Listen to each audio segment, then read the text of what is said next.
తీసుకుంటా. నేనే సీఎం అని రాసివ్వండి. ఆయన సీఎం అవ్వాలనిగా వాపస్ తీసుకోమంటుంది. అయితే నేను వాడికి ఆయా పనులు చేయాలా? నా బ్రతుకంతా ఈ సీఎం సీటు కోసం ఎదురు చూస్తూనే ఉన్నా. ఒక మామూలు కార్యకర్తగా మొదలు పెట్టాను.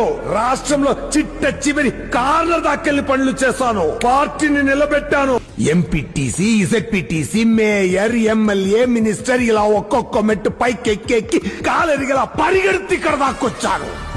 ఈయన గారు మాత్రం హెలికాప్టర్ లో వచ్చి డైరెక్ట్ గా సీఎం సీట్ లో ల్యాండ్ అయిపోతాడా? అలాగే నాకు ఒక లాలీపాప్ కొనివ్వండి, నోట్లో పెట్టుకొని చిక్కుతూ పోతా. నేను వాపస్ తీసుకోను. మా నాన్నే కాదు, నేను సచ్చినా నిన్ను సీఎం కానివ్వను.